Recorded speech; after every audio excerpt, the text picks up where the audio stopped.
Welcome to plantation info. ಇವಾಗ coffee ಹಣ್ಣಿನ ಸಮಯವಾಗಿದ್ದು ಅಕ್ಟೋಬರ್ ಮತ್ತು ನವೆಂಬರ್ ತಿಂಗಳಲ್ಲಿ ಶಂಖದ ಹುಳದ ಹಾವಳಿ ಸ್ವಲ್ಪ ಜಾಸ್ತಿ ಇರುತ್ತದೆ.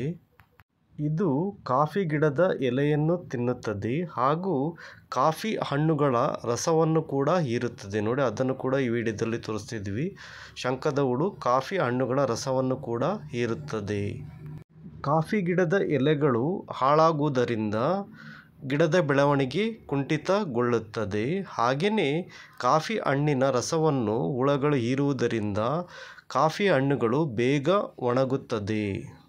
ಕಾಫಿ ಹಣ್ಣಿನ ರಸವನ್ನು ಹೀರಿಕೊಂಡಾಗ ಕಾಫಿಯು ಜೊಳ್ಳಾಗಿ ಪರಿವರ್ತನೆಗೊಳ್ಳುತ್ತದೆ.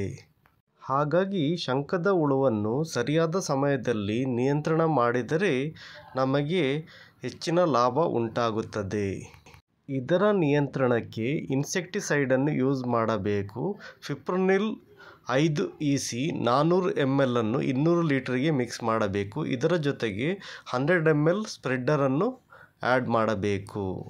ಹಾಗೆಯೇ ಬೇಕಾದರೆ ಯಾವುದಾದರೂ ನ್ಯೂಟ್ರಿಯೆಂಟನ್ನು ಕೂಡ ಆ್ಯಡ್ ಮಾಡಬಹುದು. ಉದಾಹರಣೆಗೆ ನೈಂಟಿನಾಲ್ 1 kg, potassium nitrate 1 kg, micronutrient 200 ಗ್ರಾಮನ್ನು ಕೂಡ ಬೇಕಾದರೆ ಆ್ಯಡ್ ಮಾಡಬಹುದು. ಸರಿಯಾದ ಸಮಯದಲ್ಲಿ ಇನ್ಸೆಕ್ಟಿಸೈಡ್ ಸ್ಪ್ರೇಯನ್ನು ಮಾಡುವುದರಿಂದ ಶಂಖದ ಹುಳುವನ್ನು ನಿಯಂತ್ರಣ ಮಾಡಿ ಹೆಚ್ಚಿನ ಲಾಭವನ್ನು ಗಳಿಸಬಹುದು.